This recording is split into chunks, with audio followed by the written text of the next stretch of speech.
News 18 India. सामने आई है, नीतीश कुमार ने इस्तीफा दे दिया है। अभी और नीतीश कुमार ने राजभवन में दे रहे हैं। नीतीश बाबू ने इस्तीफा दे दिया है। राज्यपाल आनंदीबेन पटेल से मुलाकात करके काफिला पहुंचा, गाड़ी से उतरे, इस्तीफा सौंपा और अब कहा यह जा रहा है कि शाम को शपथ ली जा सकती है।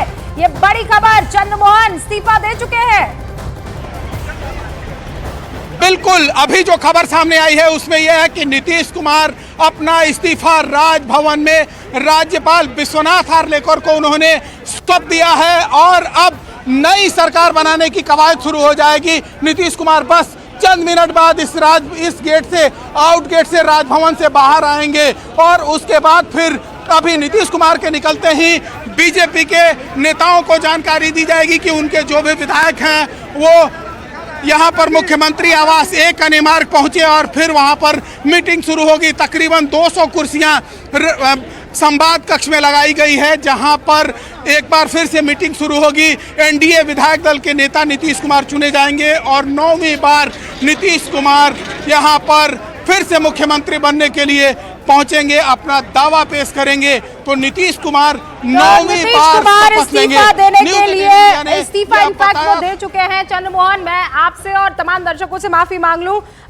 जो इस वक्त मैंने कहा कि उत्तर प्रदेश की राज्यपाल का मैंने नाम ले लिया, राजेंद्र आर्लेकर जो कि गवर्नर है बिहार के, उनको इस्तीफा सौंप दिया है। नीतीश बाबू ने राजभवन में पूरा काफिला पहुंचा और जैसे ही काफिला या आखिरी गाड़ी पहुंच पाती उससे पहले खबर आ गई कि नीतीश बाबू ने इस्तीफा सौंप दिया है राजेंद्र आर्लेकर को। राज्यपाल बिहार के इस्तीफा ले चुके हैं, इनफैक्ट इस्तीफा सौंपा गया है उनको और अब बिहार में बीजेपी के मुख्यमंत्रियों से, माफ कीजिएगा, बीजेपी के विधायकों से मुख्यमंत्री बनने के लिए समर्थन लिया जाएगा नीतीश बाबू की तरफ से। ये राजभवन की तस्वीरें इस वक्त आप टेलीविजन स्क्रीन पर देख रहे हैं। राज्यपाल को इस्तीफा सौंप दिया गया है नीतीश बाबू की तरफ से। राजेंद्र आर्लेकर से मुलाकात करके नीतीश बाबू ने अपना इस्तीफा सौंप दिया है और दूसरी तरफ बीजेपी खेमे में जो बैठक चल रही थी वो भी समाप्त हो चुकी है। चंद्रमोहन ने हमें बताया कि यहां नीतीश बाबू ने कहा, मेरे लिए काम करना बड़ा कठिन हो रहा था, जनता के लिए फैसले लेना बड़ा कठिन हो रहा था और इसीलिए बेहतर होगा कि मैं इस गठबंधन को तोड़ दूं और मुख्यमंत्री पद से इस्तीफा दे दूं। चंद्रमोहन हमारे साथ बने हुए लगातार। चंद्रमोहन, अब आगे क्या होने वाला है?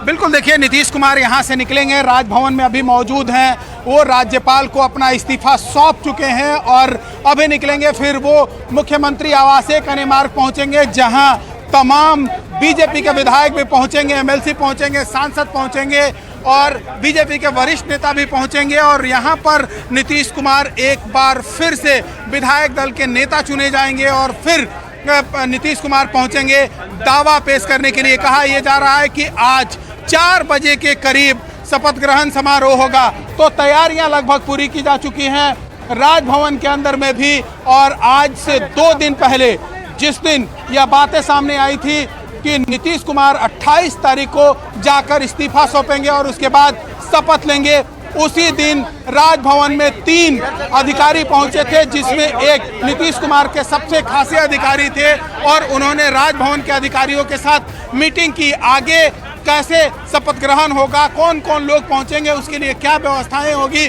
उसी दिन तय कर ली गई थी। और अभी नीतीश कुमार राजभवन पहुंचे हैं, उन्होंने इस्तीफा राजेंद्र विश्वनाथ आर्लेकर जो राज्यपाल हैं बिहार के, उनको सौंप दिया है और अब वो राजभवन से बाहर निकलकर फिर से एक बार मुख्यमंत्री आवास पहुंचेंगे और फिर वहां पर एनडीए विधायक दल की बैठक शुरू होगी। बीजेपी के विधायक अभी बीजेपी दफ्तर में इंतजार कर रहे हैं नीतीश कुमार कब यहाँ से राजभवन, क्योंकि अमित का रुख करते हैं। अमित, जेपी नड्डा से अभी बात कर रहे थे। अमित, क्या जानकारी? देखिए, अभी जो उन्होंने अभी कुछ बोला नहीं है, लेकिन अभी मन की बात का कार्यक्रम के सिलसिले में, सुनने के सिलसिले में यहाँ पर वो पहुंच चुके हैं और उनकी हमने बॉडी लैंग्वेज यहाँ पर नोट की तो बेहद सौम्य और जैसा कि पहले होता है नियमित रूप से बिना कोई बीजेपी का शीर्ष नेता भी जवाब नहीं देता, बिना जवाब दिए हुए अंदर चले गए, लेकिन बॉडी लैंग्वेज साफ तौर पर इशारा करती है कि बिहार में जो घटनाक्रम हो रहा है सारी चीजों, सारी प्लानिंग के मुताबिक हो रहा है और अब 1 घंटे का करीब यहाँ पर कार्यक्रम है। हमारे साथ अरुण भी बने हुए हैं, लेकिन उससे पहले चंद्रमोहन, क्योंकि ग्राउंड जीरो पर मौजूद है, हलचल वहां पर लगातार बढ़ती जा रही है। चंद्रमोहन, क्या वहां पर अब बीजेपी के विधायकों के आने का सिलसिला, और इस बीच ये आपके सामने 8 तस्वीरें हैं, 2000 ले लीजिए, मार्च, नवंबर 2005 ले लीजिए, या फिर नवंबर 2020 या अगस्त 2022, यहां पर 8 मर्तबा अगर कोई चेहरा आपको शपथ लेते हुए नजर आएगा तो वो केवल और केवल नीतीश कुमार हैं। और इस बार एक और तस्वीर 90 इसमें ऐड हो जाएगी जब 4 बजे मुख्यमंत्री पद की शपथ 90 मर्तबा 9th टाइम नीतीश कुमार लेने वाले हैं। ये तस्वीर आपके सामने है। 2020 में बीजेपी के साथ एनडीए का कुनबा बढ़ाते हुए नीतीश बाबू ने शपथ ली और उसके बाद उनसे टाटा बाय बाय करके 2022 में वो आरजेडी के साथ शपथ लेते हुए नजर आए, लेकिन मुख्यमंत्री वही थे। अभी हमारे साथ देखिए तस्वीरें आपको लगातार दिख रही है। वो तस्वीर सबसे पहले जेपी नड्डा की, जहां मन की बात कार्यक्रम में प्रधानमंत्री नरेंद्र मोदी बात अपनी रखने वाले हैं और वहीं पर जेपी नड्डा सुनने के लिए पहुंचे हैं। मन की बात कार्यक्रम को अटेंड करने के बाद कुछ और फंक्शन और फिर वो सीधा रुख करेंगे बिहार का। लेकिन अरुण, क्या वहां से विधायक निकल चुके हैं या इनफैक्ट विधायक भी मन की बात सुनेंगे और उसके बाद? देखिए, यहाँ पर भारतीय जनता पार्टी के दफ्तर में हलचल थोड़ी कम हुई। उसकी वजह यही है कि जैसे ही बैठक खत्म हुई सारे जो विधायक थे वो मन की बात सुनने चले गए हैं। तो मन की बात सुन के उसके बाद आगे का कार्यक्रम होगा और नीतीश कुमार, बीजेपी के लोग कह रहे हैं कि नीतीश कुमार इस्तीफा देने के बाद हमसे समर्थन मांगेंगे। ये सब कुछ तय है भले ही, लेकिन एक प्रक्रिया तो है। जब तक वो मुख्यमंत्री थे बीजेपी कैसे उनको सपोर्ट कर सकती थी। अब वो मुख्यमंत्री पद से इस्तीफा दे करके अब दोबारा से मुख्यमंत्री बनने के लिए अपना दावा पेश करेंगे, तब उनको भारतीय जनता पार्टी के समर्थन पत्र की जरूरत होगी। जीतन राम मांझी ने पहले ही भारतीय जनता पार्टी को समर्थन पत्र की जो चिट्ठी है वो सौंप दी है। तो अब भारतीय जनता पार्टी अपने विधायकों और जीतन राम मांझी की चिट्ठी के साथ नीतीश कुमार के पास जाएगी। लेकिन अब नीतीश कुमार राजभवन से जब लौट के आएंगे, बुलाएंगे भारतीय जनता पार्टी को, तब भारतीय जनता पार्टी वहां पहुंचेगी और उसके बाद एनडीए की बैठक होगी। एनडीए की बैठक में नीतीश को नेता चुना जाएगा और तब वो मुख्यमंत्री बनने का दावा पेश करेंगे। ओके, अब ये तो जो इस वक्त एक्शन हो रहा है वो सारी खबरें आप जान रहे हैं, लेकिन न्यूज़ 18 इंडिया के दर्शकों को अमिताभ सिन्हा ये जानना जरूरी है, एंड टाइम पर नीतीश बाबू इस तरीके से क्यों पलट जाते हैं?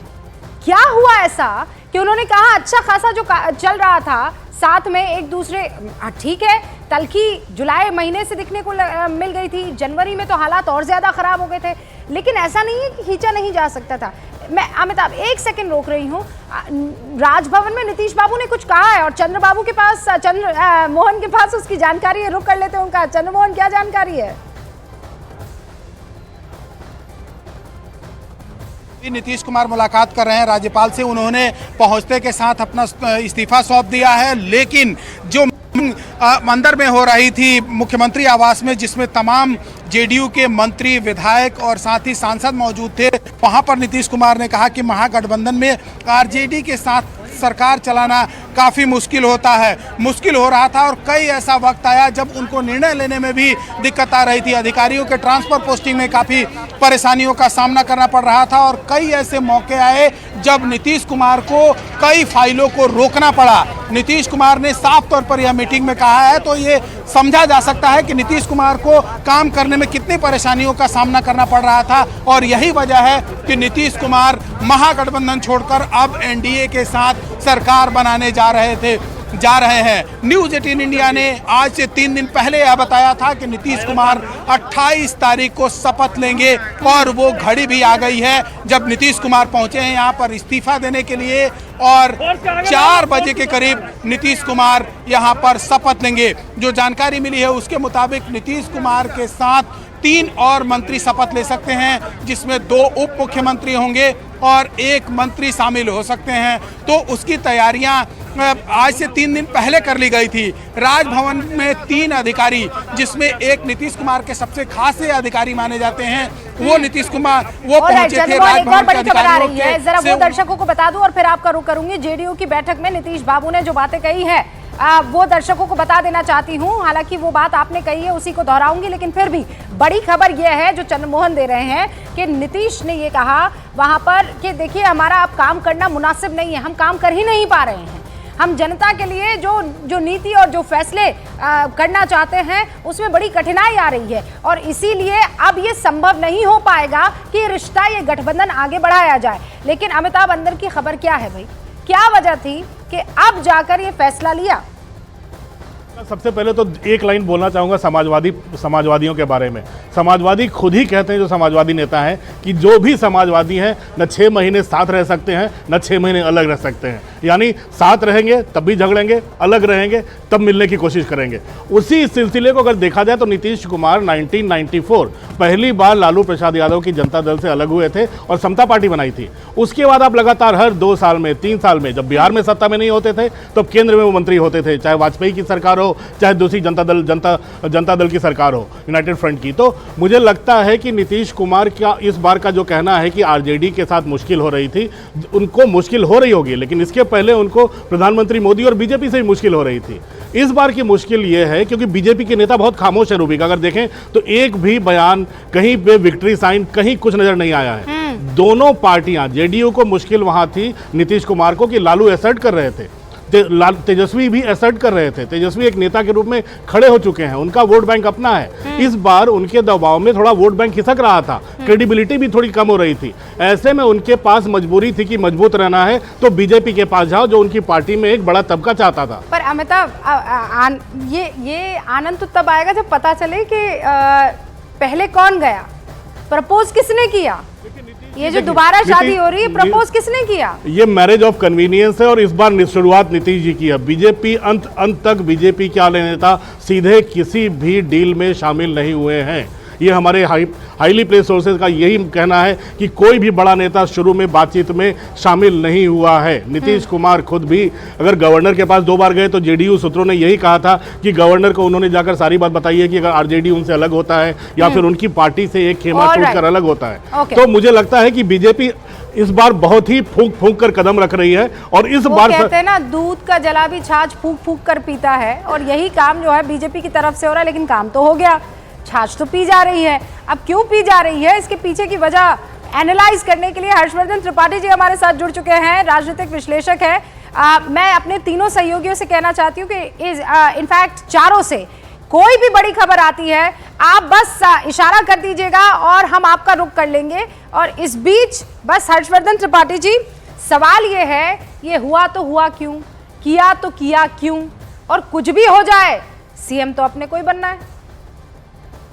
देखिए रूबिका जी, आप कह रही हैं कि किसी सहयोगी के पास कोई खबर आए तो इशारा कर दें, और नीतीश जी तो इशारा नहीं भी करते हैं तो भाजपा समझ लेती है, वो इशारा नहीं भी करते हैं तो राष्ट्रीय जनता दल समझ लेती है।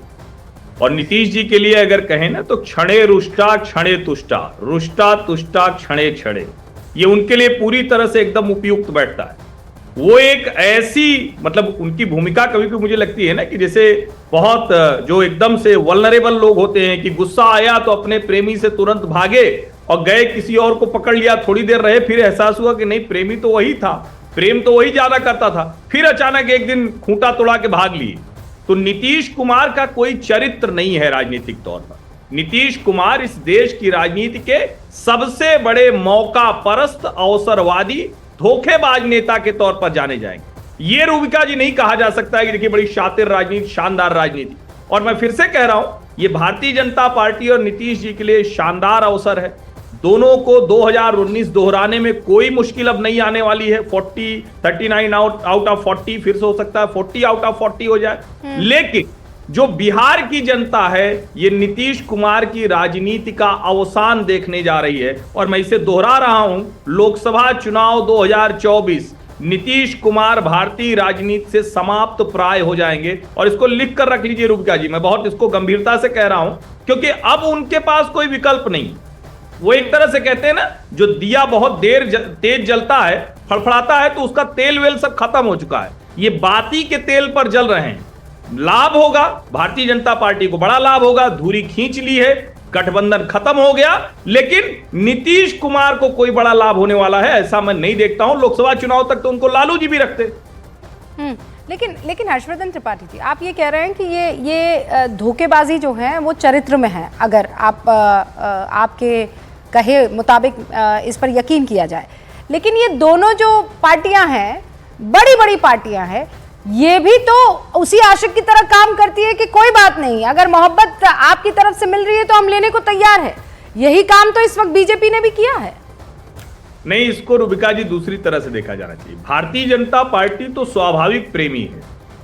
ये वाला, ये खतरनाक वाला जो कहता था कि अच्छा ठीक है। अच्छा हर्षवर्धन जी, एक सेकंड रोक रही हूँ, एक बड़े